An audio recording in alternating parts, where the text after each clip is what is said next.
Good evening, Speed Gaming 2, and welcome to the Super Metroid multi-category tournament. Uh, we are starting off tonight here with polarbearbunny versus phatscott25. I am the Richard Cruz, joined here by Zephy. How you doing tonight? Pretty good, thank you. How's your evening? Unless it's like really, really late, early morning Europe. How are you? I'm doing all right.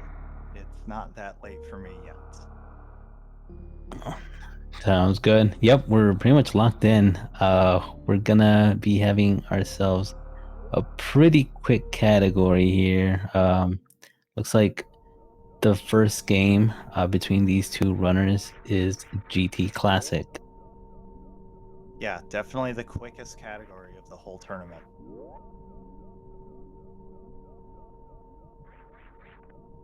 And then I know that Fat Scott is the higher seed between these two matchups. Um, but PBB has been sneaking in some practice and grinding it out.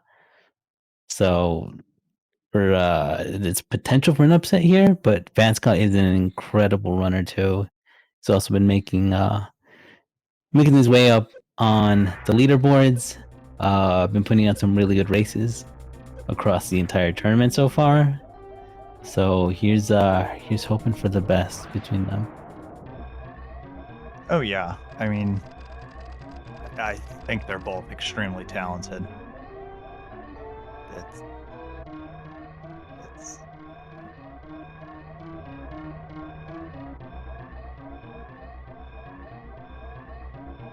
just because the Fat Scott is the higher seed.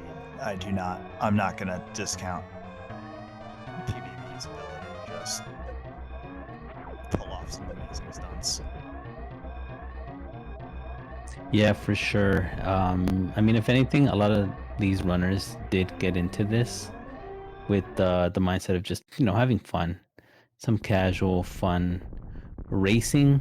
Uh, I know there's a couple runners that haven't de-rusted their categories completely, or they might just be winging it or doing some last second training in order to be prepared in case uh something like GT Max or even North Korea percent should come up in a match.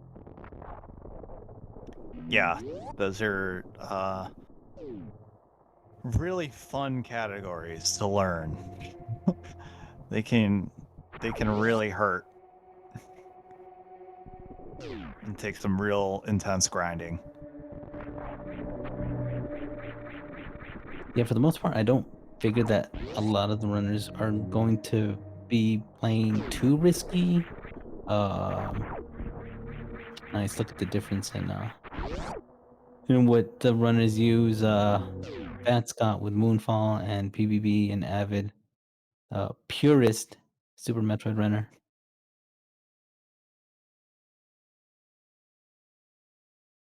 I'm a moonfaller.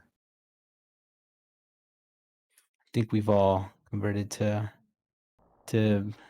being moon believers and not moonfall deniers. So we just live in a 2024 world. Honestly, uh I do appreciate that runners go for no moonfall setups simply because we know that it's a free 7 seconds, Uh the time save can come across like the course of the entire run. So it's really just a consistent grind. Uh, if you're trying to push for consistent stress in every. Yeah, I mean that's this whole game. I wish I were better at it. Isn't that what you joined to do comms to kind of get, or what's your what? I'm learning a lot. I'm mostly a randomizer player, so I'm used to just I'm lucking my way out of things.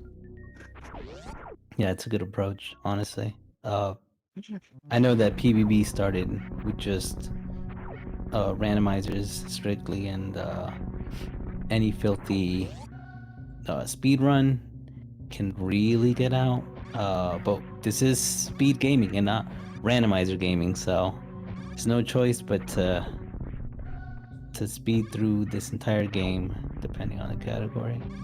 Yeah, and right now we're going to be speeding the GT. Yeah, but not before getting our bombs here. Imagine if there were a BT classic. That would be a very quick run. Yeah, that'd be too optimized at this point, I believe.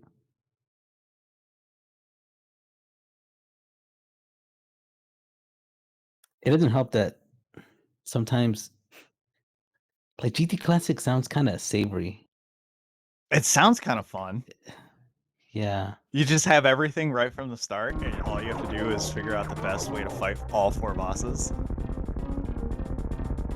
it's honestly it's why I really like this category. It's one of my favorites personally. Uh where you can you get best of both worlds if you're an any percent runner and a hundo percent runner, because you get the movement, of course. You get to breeze through the game as quickly as possible. But on top of that, having the 100% loadout, the equipment from 100% Right. is also what makes it shine.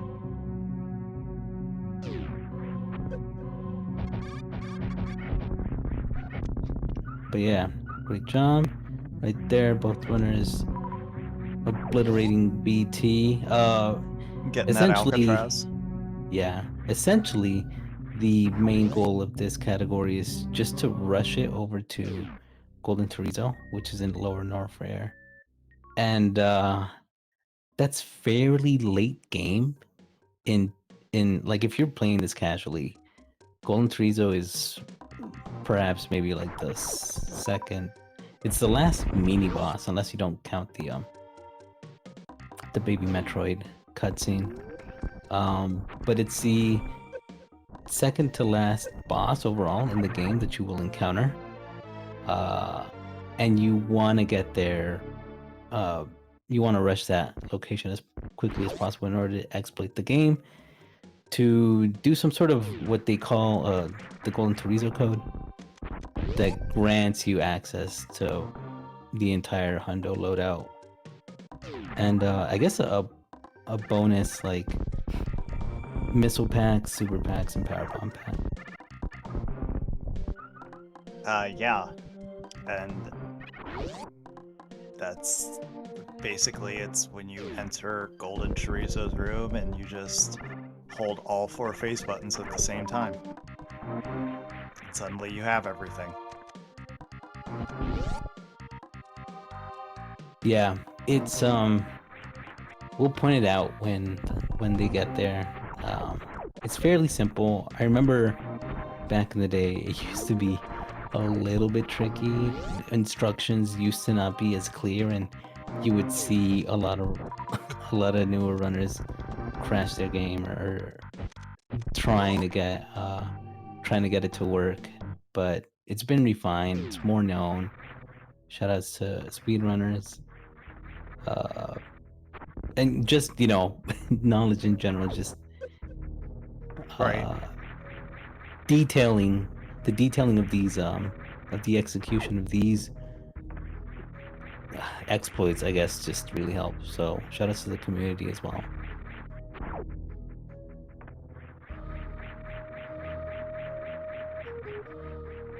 Okay. Yep. So they're gonna Yep. head to the top here. They don't really want to pick up too many items. You can, like missiles and supers. But you pretty much just really want the bare minimum in order to save time, especially in race setting, because every additional item pickup is going to be a 6-second time loss. Um, should your opponent choose not to pick it up. Right. PBB making up a good amount of time there, getting that climb much quicker. Yeah. Super solid. Yeah, like PvP right now is give or take 2 to 3 rooms away from Fat Scott.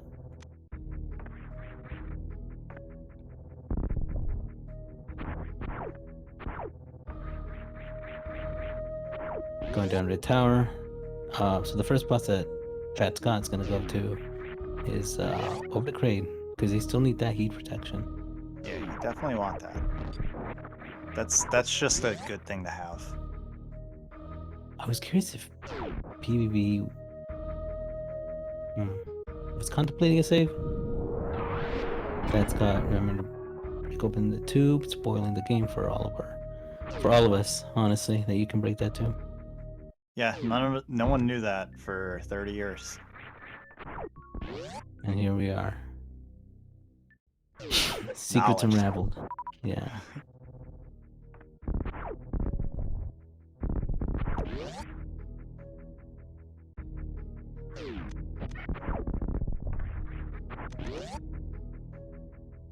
Another thing about GT Classic is that it is pretty dangerous, pretty deadly in the early game if you're not too ready. That's why I feel like you can take your time with farming. Because right now Fat Scott does have low energy. Of course, he is a very licensed professional. He has a 34 in this category, by the way, so Right. it's incredibly strong. Here we see his attempt at... Oh, he might do this chargeless.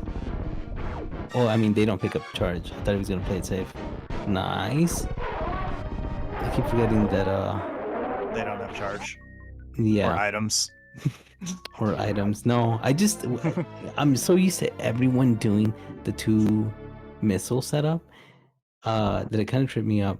But I guess, yeah, like only having 1 missile pad. Yeah, just go full super.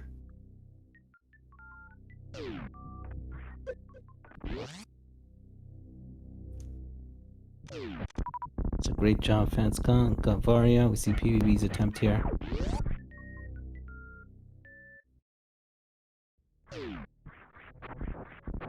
That shot just went through Kraid. Thankfully, PvP was able to back that out. Wow. Just kind of... That was fun. What's I don't know if you're familiar, but there's that like superpower that like I've heard about where like people like vibrate back and forth like repeatedly and they can like go through walls or something. Supposedly that's like Are you just talking about quantum tunneling? Is that what it is? That I feel like that's what Kraid did. Like as Kraid is rising, he's quantum tunneling right through the ground. And, I don't know if that's accurate, but and he quantum tunneled right through that shot. So I don't know what's going on with PvP, but PvP kind of has like a patched Kraid. Thankfully, she cooked and cleared the boss. I'm okay with the science. You know what? I've changed my mind. Yes, it was all quantum tunneling. I mean, it's in space. Look, I'm not smart enough for these scientific terms. All I know is that the arm cannon goes pew, and the bosses go down.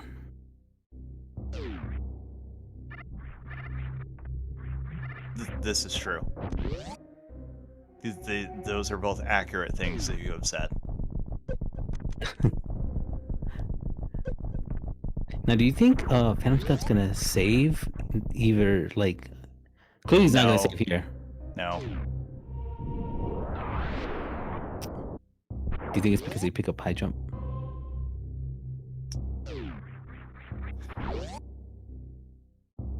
He is gonna farm here, which is good because he needs it. For sure. I'm always just curious as to when runners choose to save because local resident GT Classic Chief Insane Firebat, he always advocates for the save right before the lava dive that Fat Scott's going to attempt right now over at the Bubble Mountain. Yeah, no, There's a I save think there. that's a great save. I think that's a great save. I think saving right after this is a great save. Yeah, I think Fat Scott will be going for this save, unless for whatever reason Fat Scott decides to like double down and like really try to take it out on PvP, but like try to sweat out a PB against PvP, but that would be Risky. that'd be kind of risky, but kind of rude. Just treat your race like a PB attempt, like a full throttle PB attempt. Yeah. Either way, respectable saves, both runners. Yeah. Oh, I think they're both great saves. And also that entire time I was like speaking through Fat Scott's lava dive attempt, really well jobbed. Oh, nice. Yeah, very nice. And gets that D-boost. Incredible. Yep. This is exactly why Fat Scott has that 34. Okay, and here in that door transition is where you do the input execution for the GT code. And he remembers to turn off spacer. Real. Just turn it off area to get that set up for later.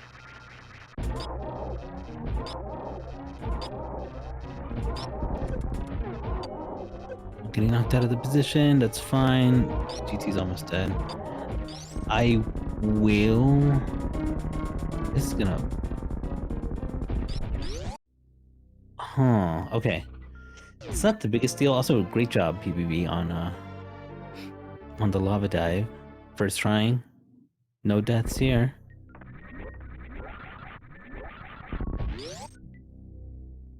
Taking the damage from GT Classic isn't too concerning. GT Classic, that's just the name of the boss now. Apparently. No, it's not terrible, but it was a decent amount. But it's probably not that bad. It's really not that bad. No. You get the only reason bombs later on in the game. For sure. Should I just am curious if Scott is the type of person to forego those drops. Great job, PBB. Also making it through. Gonna get glitch, no issues. And now for the code. GT Classic code. You pretty much want to be holding the inputs during that door transition and then let go of them. Like that's another important part about this about GT Classic and the GT code is that as soon as the door stops scrolling, you know how it like goes from left to right? The moment it hits the right side is when you want to let go of all those inputs and then just ready up on disabling spacer.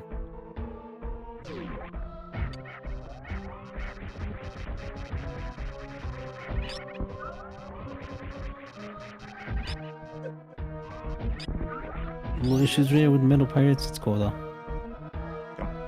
Takes that health bomb. And as you can see, yeah, that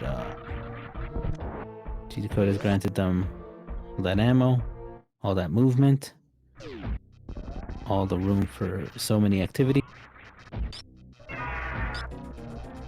And yeah, the game is basically a boss rush at this point. You're not picking up anything. You're just killing bosses. Yeah.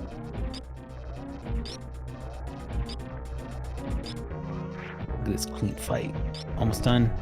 Ridley's nice and pink, nice and tender. The only chicken that you want to see pink is Ridley. Otherwise, send it back to the chef. Yeah. I don't know. I feel like a chicken would look different if you cooked it with plasma and ice simultaneously.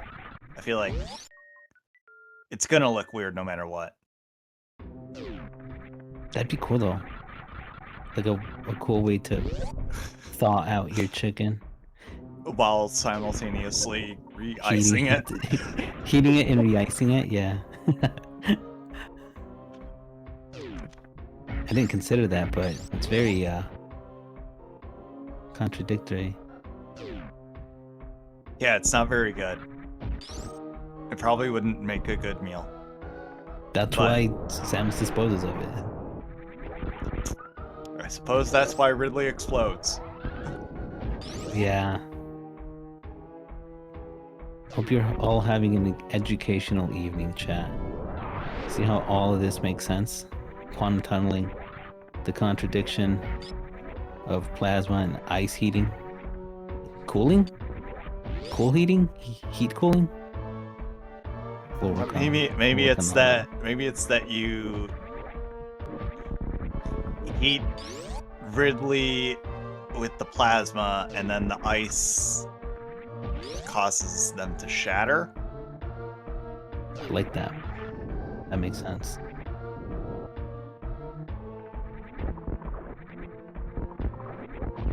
See, I won't question it because I'm not smart enough. And that's the point. You just have to entertain the idea. Yeah, and I just have a microphone in front of my face, so I just say things. Real. That's so real. I feel that. Incredible escape there for phatscott. He's cruising. Really should be dead. Nice, Yep. Nice job, PvP.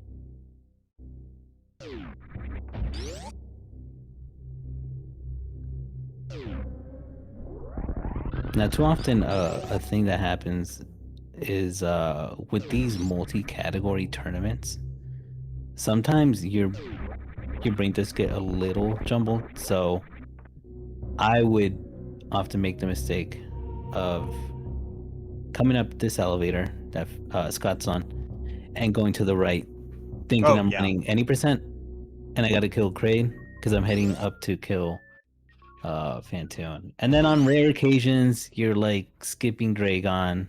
Doesn't happen too often. What does happen is like either you think you gotta fight Kraid, or you end up skipping Phantoon. I don't know. I don't know how you feel about it, but I think it's cool. It's like a cool little mental exercise. Like juggling each category. No, I love the different categories. They're all wildly different. Well, they're not all wildly different, but the ones that are weirdly different are very different. Like DPRK requires a lot of weird things you have to do before you can even really start attempting. Yep. And you at home can do it too. Nice jump right through that door there. Scott's gonna be microwaving his noodle here. That sounds weird, I know, but it's just a term used. Well, it's a snake. Yeah, it is.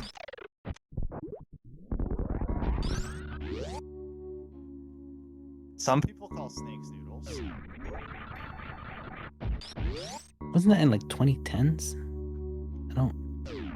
I don't know. That's honestly the only reason I would call it like microwave. Because you know how there's like the instant noodles with shrimp? Yes. That's kind of why like my brain went there with like calling it microwave. I mean, that's probably what it tastes like. I think so. That seems fine. Not great, but you know, fine. I'm fine with mine. But yes, what ended up happening there is if you shoot a charge shot, plasma has like the ability to go through enemies, pierces enemies. and does damage per frame that it goes through each enemy. Now not every beam, not plasma can't go through every enemy, but using X-ray, you don't see it on their HUD, but they do have X-ray and grapple. I was gonna say we actually forgot to mention that earlier, was Yeah, that our runners do have X-ray and grapple as well. They just don't appear on the HUD with this code. precisely.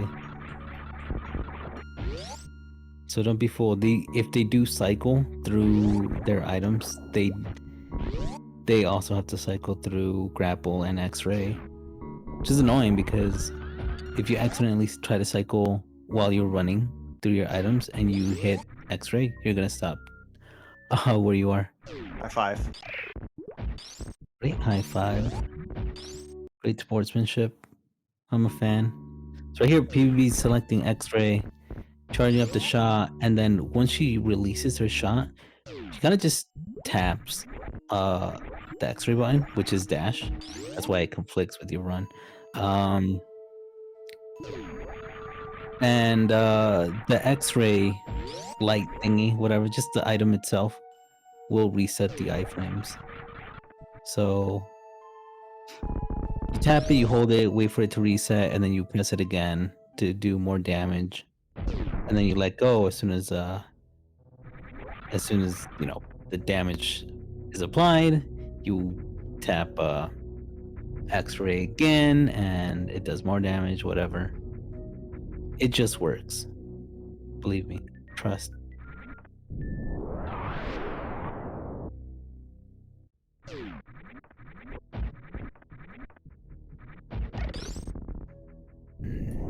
It was And really fun the first time I did it. The microwave. just wait until you run this category. Can have fun like all the time. Oh no, I ran one right after the tournament started, before matches kind of started playing out. But after the submission had ended, I was like, oh, you know what? I'm gonna run a GT Classic. It's like, oh wow, this is crazy. Yeah, it's a wild category. Awesome job. I like that you can microwave like all the seafood in this game, from the sea snake to the shrimp to the ghost squid. Because that's what you're gonna do, or that's what you're gonna see Scott do here. Is do the same exploit, the same quick kill on Fantoon. The only difference is that you have to make sure you hit Fantoon with missiles first before you can microwave him. That was a very fast kill by phatscott there. Yeah, that fast pattern did definitely helped.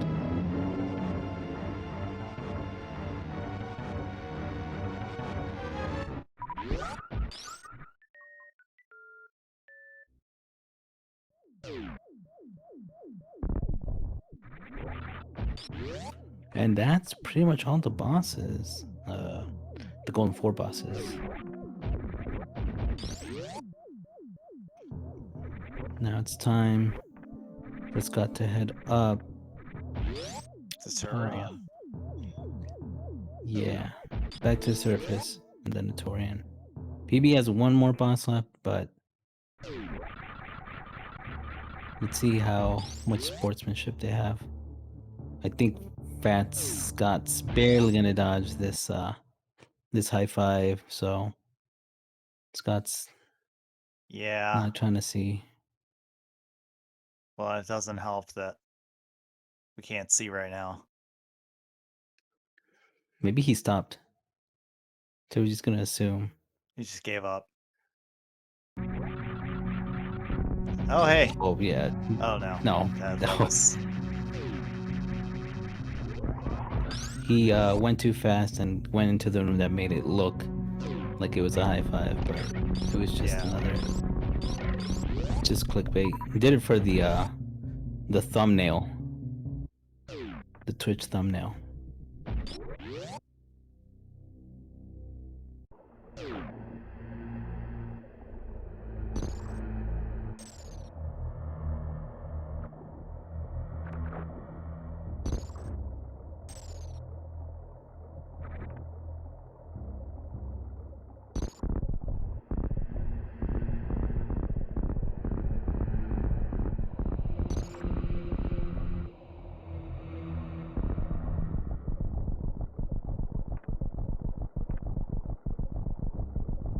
Both runners waiting, patient.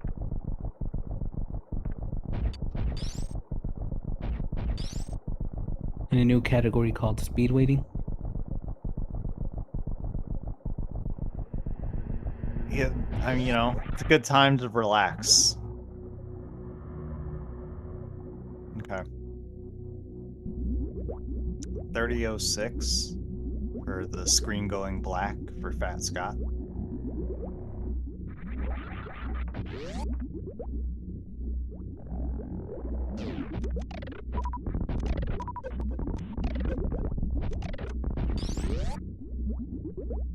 Could be low 36 run for Scott.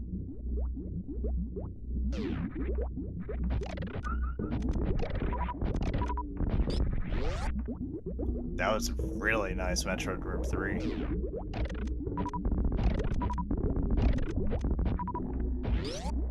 You're clearing like a professional. Awesome. Awesome run there. Ah.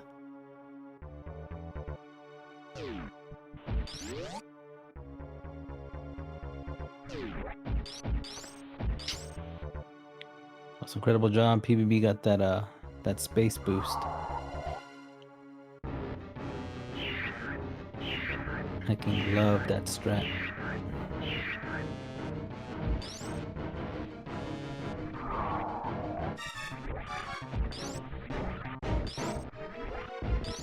Look at that. Old method.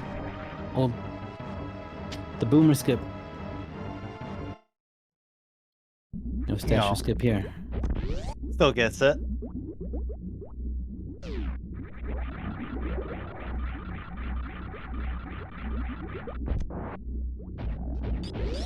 Yeah, well done on the on that.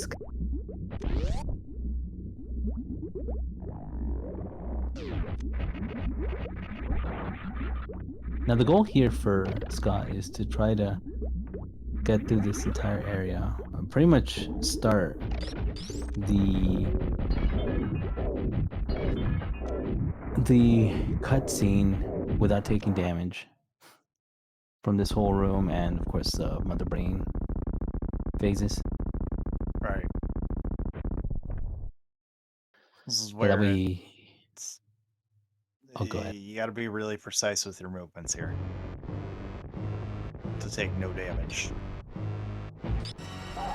Yeah, and the reason for that is because there is another trick in this category that you can use. It's the stand-up glitch. It's the glitch that Crate does to you when you miss the Crate quick kill. But yeah, you need to have at the very least 7 of your E-tanks not filled, not completely, but just filled, something over 699 energy in order to get Samus to stand up during this cutscene. And during this cutscene, you're able to deal damage going into the Mother Brain Phase 3 fight. It's really as simple as just pressing up. It's a fun one. I like it. It gives me something to do during this cutscene. Yeah. It's very important to always keep yourself distracted.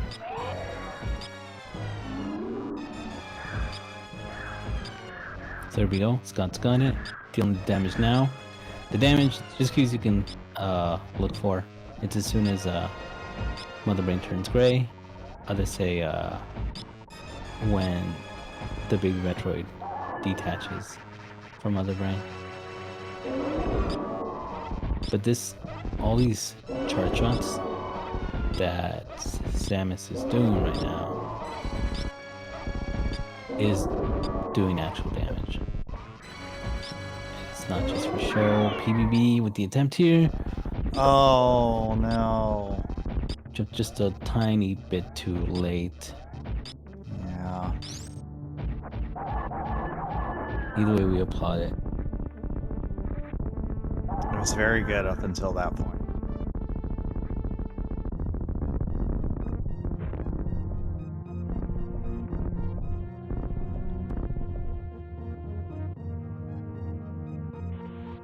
Yeah, so this is gonna be like a 3605 for Scott. See if we get any last second strats by way of the blue bomber strat, or if he's gonna play really safe. Nope, just safe sparking. Yeah, spark it. Can't believe they just allow people to spark it on Speed Gaming. Have they no shame, no decency? Can't just simply spark. Yeah, this is a family-friendly channel. The nerve. The nerve of not sharing. I'm sorry. Anyway. Great escape though. I'm digging it.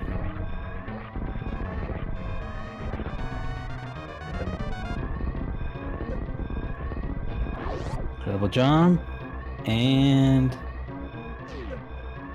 there it is. I don't know why he said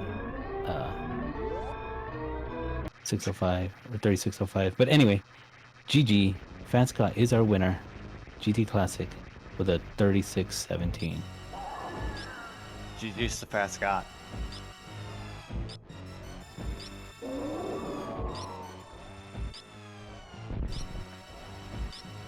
Now, polarbearbunny has entered her other brain too.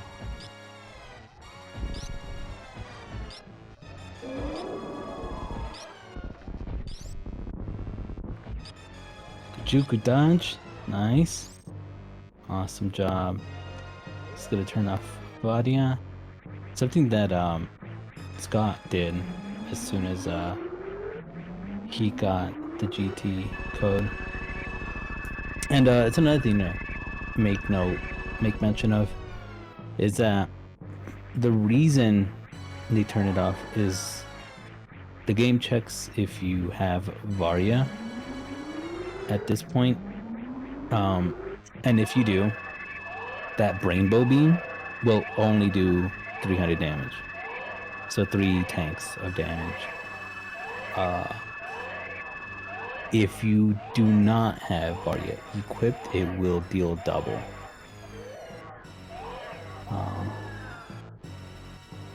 Saves you from having to damage yourself down. I think it's just less risky in general to just turn off Varia, because sometimes if you're taking too much damage, you will heck up and mess up, and there's potential that you might die from a second rainbow beam. Yeah, you have to be real quick with your damage down. And there's a lot of potential for just another beam.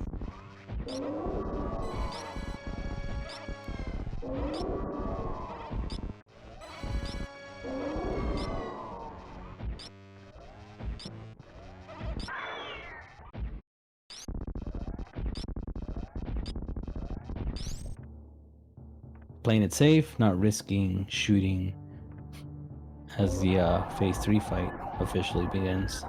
Sometimes you can lock your game, and it's not something you want to do in a race. No, I think the run I did just yesterday morning, I locked it during stand-up. I'm so sorry, Richard. It was very funny. I was laughing. Okay, then that's cool. I'm I was glad you like, got locked.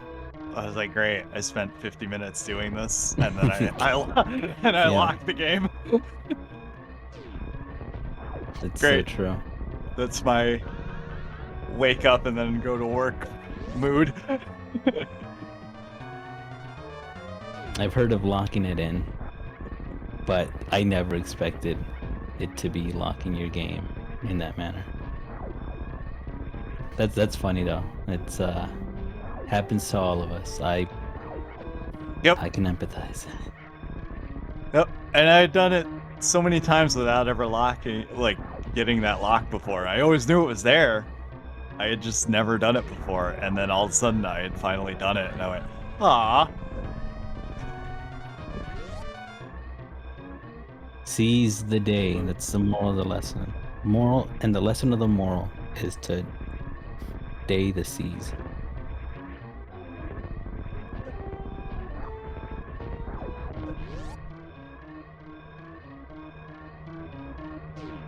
Stellar run, PBB finishing up here.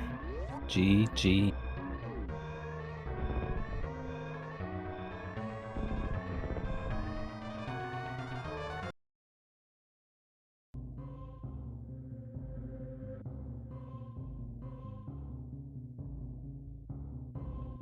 Yes, GG's to both of our runners for that.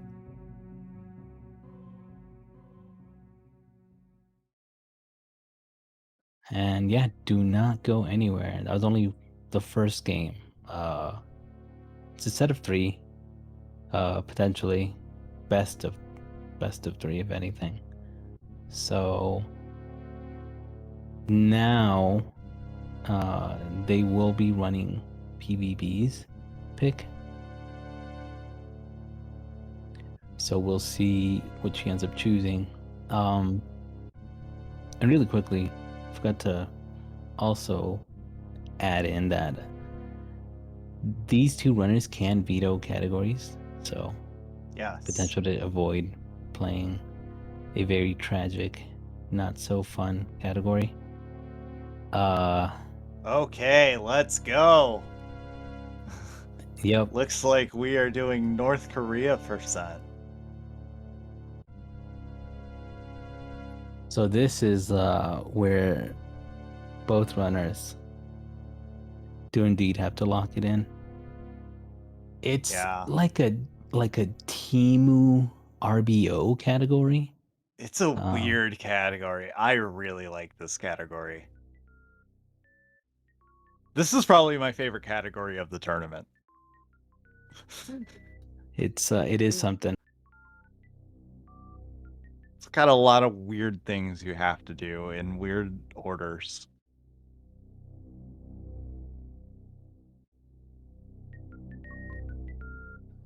Now the categories that were vetoed, PBB vetoed low percent ice, and Scott vetoed RBO.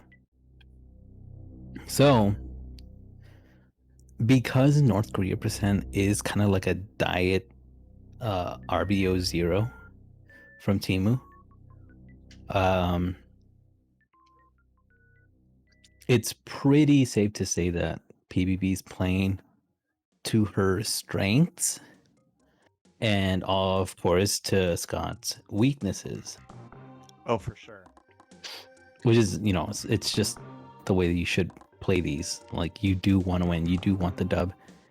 Now, the cool thing about RBO and North Korea percent for PvP is that she does elect to do a different sort of escape for Dragon, where she picks up X-ray and doesn't go out of bounds, but will climb out of the Precious room, the room right before Dragon, using X-ray.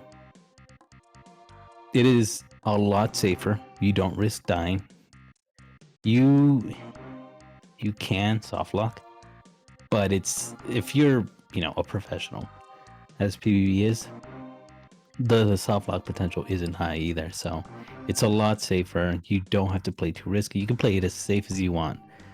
The way that PvP does it. It is slower though. That's the one condition. is that it is much slower. And however, if Scott is ahead by Dragon and it doesn't go the way that he plans and he takes a death, depending on how late into the fight he died, there's potential that PBB could kind of Yeah. equalize it. It's a like you go into Dragon with just such a weird set of equipment. And it's not an easy fight. And it's long. Yeah, it is very lengthy. Even just the preparation, just Yeah. Even like I feel like I've seen 2 of these this tournament, and I feel like it's 40 minutes of preparing for Meridia. Or maybe yeah, I'm like, yeah, yeah, no, that's what. it's a lot of time of prep.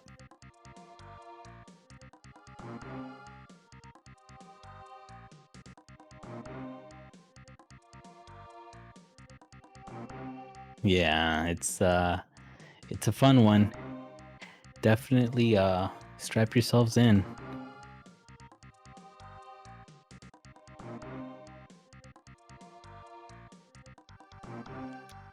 PB is here to play. Now, the advantage that, of course, Scott does have is still the room movement.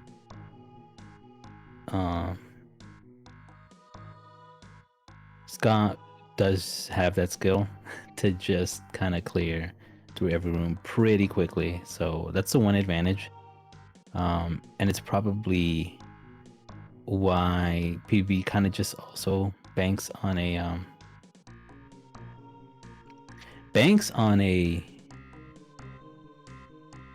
RBO or a North Korea percent a race.